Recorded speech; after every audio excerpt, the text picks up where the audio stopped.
اور میں یہ حقیقت بتاتا ہوں اور درد دل سے میں آپ کو بتاتا ہوں، ہم تو ایک شہر شاہ جمال میں بیٹھے ہوئے ہیں، ٹھیک ہے نا جی، ہم تو شہر شاہ جمال میں بیٹھے ہوئے ہیں، یہاں پر تو الحمدللہ ابھی سکون ہے۔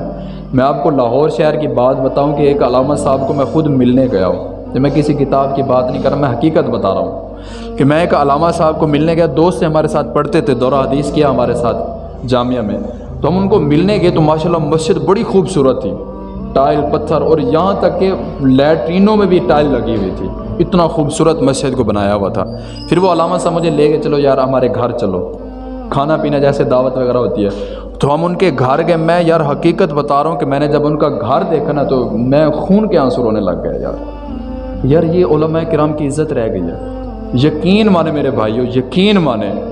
مرکزی مسجد تھی اور لاہور شہر کا بہت بڑا وہ شہر تھا، بہت بڑا، اور بڑے امیر ترین لوگ وہاں پر رہتے تھے،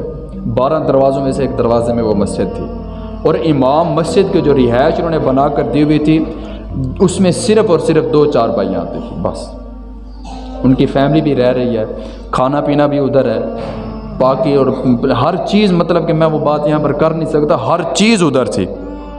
لیکن وہ امام صاحب تھے، ان کی جرت کو سلام ہے اور ان کی بہادری کو سلام ہے کہ وہ ٹکے ہوئے تھے وہاں پر کام کر رہے ہیں۔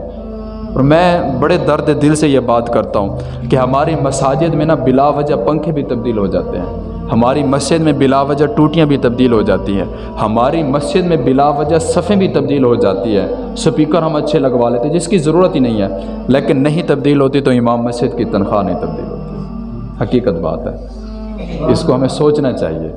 ایسے ہے نا، پنکھا خراب نہیں ہے، نہیں جناب، یہ نا ایک پنکھا جو ہے نا اس کا ڈیزائن اور ہے، اس کا اور ہے۔ میں خود ایک مسجد میں رہا ہوں نا، وہاں پر ایسے ہی تھا کہ جی علامہ صاحب آگے جو ہے نا 20 پنکھوں کا ڈیزائن اور ہے، پیچھے والے 10 پنکھوں کا ڈیزائن اور ہے، لہٰذا ہم پیچھے والے 10 پنکھے چینج کروا رہے ہیں، آگے والا ڈیزائن ہم ایک جیسا ڈیزائن رکھ رہے ہیں۔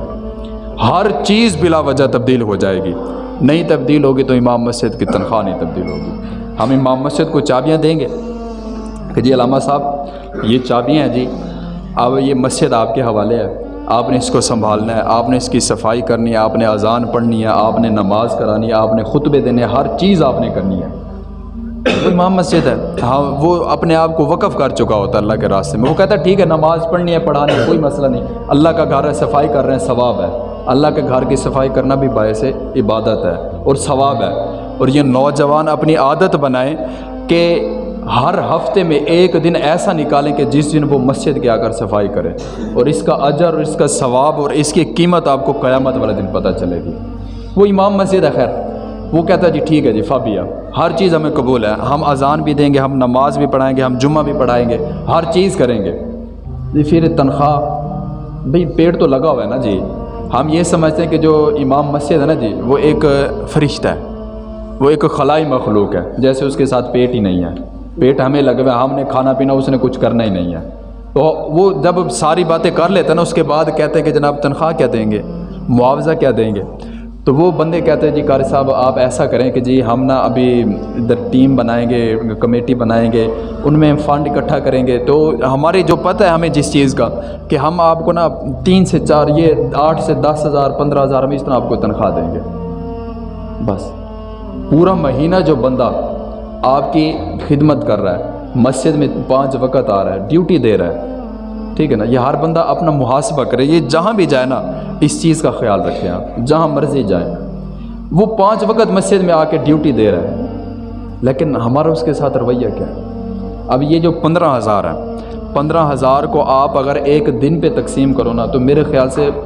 کوئی زیادہ سے زیادہ 300 سے 400 بنتا ہے، زیادہ سے زیادہ، کیونکہ مجھے میتھ آتی نہیں ہے، نہیں تو میں خود کر لیتا، یا آپ خود کیلکولیٹ کریں گے آپ کو پتہ چل جائے گا کہ ہم ایک دن کی امام مسجد کو کیا دے رہے ہیں، ٹھیک ہے نا جی۔ کافی سارے علماء کرام ہیں جو جناب بس جتنا مل گیا کوئی مسئلہ نہیں ہے، ہم کر رہے ہیں۔ اور میں آپ کو ایک نقطہ دینا چاہتا ہوں یہاں پر، ہم جب امام مسجد پر اعتراض کرتے ہیں نا، ہم جب امام مسجد سے آگے بڑھنے لگ جاتے ہیں، ہم کہتے ہیں نہیں امام مسجد کو کچھ نہیں پتہ ہمیں ہر چیز کا، تو یہاں پر میں ایک بات کرنا چاہوں گا آپ سے، اور اس کو آپ سوچئے گا، دل سے سوچئے گا کہ یہ ایسے ہے کہ نہیں ہے، کہ جب ہم نماز پڑھتے ہیں نا اللہ اکبر، تو ہم امام صاحب کے پیچھے ہوتے ہیں، مسجد میں جب نماز پڑھتے ہیں تو امام کے پیچھے ہوتے ہیں، اس وقت ہم زندہ ہوتے ہیں، اور پھر جب ہم امام سے آگے بڑھنے کی کوشش کرتے ہیں، جب ہم امام سے آگے جانا چاہتے ہیں، تو پھر آپ نے نماز جنازہ تو پڑھا ہی ہوگا، نماز جنازہ پڑھا ہی ہوگا۔ جو امام مسجد سے آگے جاتا ہے وہ مر کے جاتا ہے۔ زندہ بندہ کبھی امام مسجد سے آگے نہیں جا سکتا، عالم دین سے کبھی آگے نہیں جا سکتا۔ جو بھی بندہ امام مسجد عالم دین سے آگے گیا وہ مر کے گیا۔ اور پھر ہم سوچیں، اگر ہم امام مسجد سے آگے جا رہے ہیں، اگر ہم عالم دین سے آگے جا رہے ہیں، تو کہیں ہم مر تو نہیں گئے، ہمارا ضمیر مردہ تو نہیں ہو گیا؟ سوچیں اس چیز کو۔ جب ایک بندگی جو ہے اللہ تعالیٰ کی عبادت ہے، بندگی ہے نا، جب ایک بندگی میں ہم امام مسجد سے آگے نہیں جا سکتے، عبادت تو رب کی ہے نا، لیکن ہم امام مسجد سے آگے نہیں جا سکتے، جب ہم بندگی میں امام مسجد سے آگے نہیں جا سکتے تو ہم زندگی میں امام مسجد سے آگے کیسے جا سکتے ہیں؟ سوچنا چاہیے نا ہمیں یہ بات۔ امام مسجد کا کیا قصور ہے؟ ہم جو ان کے ساتھ یہ معاملات، یہ رویے رکھتے ہیں، اس کا یہی قصور ہے نا کہ جناب ہمارے مرنے کے بعد ہمارے بچے کو اس قابل کر کے کہ وہ ہمارے لیے ایصال ثواب کرے۔ ہم اپنے امام صاحب کے ساتھ جناب محبت اس لیے رکھتے ہیں، یہ جیسے ہم رکھتے ہیں، میں اپنی بات کرتا ہوں، جیسے ہم محبت رکھتے ہیں جی، یہ محبت ہم اس لیے رکھتے ہیں کہ ہمارے امام صاحب نے ہمارے بچوں کو قرآن مجید پڑھنا سکھایا، اللہ تعالیٰ کی پہچان کروائی، اللہ کے در پر بلایا، ہمارے بچوں کو قرآن مجید حفظ کروایا، اور حفظ قرآن کرنے والے جو بچے ہوتے ہیں اس کے ماں باپ کی شان بڑی کمال ہے، جو قیامت والے دن پتہ چلے گی۔ یہ غلطیاں امام مسجد کی، اور تو کوئی نہیں ہے نا، اور تو کچھ نہیں کر رہا۔ ہم نے امام ختم ہو گیا، ہم نے امام مسجد کے ذمہ 3 کام لگائے ہیں۔ آخری بات میں کرنے لگا ہوں، 3 کام ہم نے امام مسجد کے ذمہ لگائے ہیں، اور آپ مجھے حقیقت کے ساتھ بتائیں کہ کیا ان کاموں میں کبھی کوتاہی ہوئی ہے؟ ہم نے امام مسجد کو محدود رکھا ہے کہ جی آپ نے نماز پڑھانی ہے، امام مسجد نماز پڑھا رہا ہے نا، کوتاہی تو نہیں کر رہا، کبھی اس نے دھرنا نہیں دیا، کبھی اس نے احتجاج نہیں کیا، کبھی اس نے روڈ بلاک نہیں کیا کہ میری تنخواہ بڑھاؤ۔ ہم نے اس کی ڈیوٹی لگائی ہے کہ تو نے مسجد میں نماز پڑھانی ہے، وہ پڑھا رہے ہیں، کبھی لیٹ تو نہیں ہوا، 5 وقت کی نماز باقاعدگی کے ساتھ پڑھا رہا ہے۔ بجلی ہے نہیں ہے، سردی گرمی ہے، بارش ہو رہی ہے، اس کے بچے جس طرح مرضی ہیں وہ آ رہا ہے، اپنی ڈیوٹی دے رہا ہے۔ ایک چیز۔ دوسری چیز، آپ نے نماز جنازہ ہمارا پڑھانا ہے، امام مسجد پڑھا رہا ہے نا، وہ کبھی اس نے یہ تو نہیں کہا کہ میں جناب میں جی دھرنے میں بیٹھا ہوں جی، میں احتجاج کر رہا ہوں، میری تنخواہ نہیں بڑھ رہی لہٰذا آپ اپنا آپ ہی کرو۔ وہ نماز جنازہ بھی پڑھا رہا ہے۔ تیسرا، نکاح بھی، وہ بھی امام مسجد ٹائم پہ آ کے پڑھاتا ہے۔ ہر چیز جو ہم نے امام مسجد کے ذمہ لگائی تھی، 3 کام، وہ پورے بخوبی انجام دے رہا ہے۔ اب ہم دیکھیں کہ ہم اس کے ساتھ کیا کر رہے ہیں۔ وہ تو اپنی جناب ڈیوٹی دے رہا ہے پورے طریقے سے، ہم اس کے ساتھ کیا کر رہے ہیں۔ جتنا بھی کاروباری حضرات بیٹھے ہوئے یہاں پر، آپ جتنا بھی بیٹھے ہوئے، میں ایک سے نہیں، میں سب سے مخاطب ہوں، جتنا بھی آپ یہاں پر بیٹھے ہوئے ہیں۔ مہینے میں اللہ رب العزت ہمیں 20,000، 1 لاکھ، 2 لاکھ، 10 لاکھ، میں دعا کرتا ہوں کہ اللہ تعالیٰ ہماری معیشت جیسے پہلے تھی ویسے بحال فرما دے، ہم سرخرو ہو جائیں، ٹھیک ہے نا جی، ہمارے مالی حالات جو ہے نا بڑے اچھے ہو جائے۔ اگر ہم ایک مہینہ میں 20,000، 30,000 کماتے ہیں نا جی، تو ایک اپنے دل میں نیت کریں،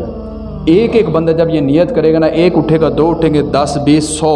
آپ کا تو کچھ نہیں جانا۔ آپ نے جب مہینے میں 50 یا 100 یا 200، 500، 1000 جیسا آپ کر لیں کہ ہم نے ہر مہینے دینا ہے، جب ہم یہ چیز اپنے دل میں رکھ لیں گے نا تو ہمارا تو کچھ نہیں جانے والا۔ 20,000 ہم کما رہے ہیں، اگر ہم 100 روپے بھی نکال لیتے ہیں نا تو ہمیں تو کوئی فرق نہیں پڑنے والا، لیکن 100 کر کے اگر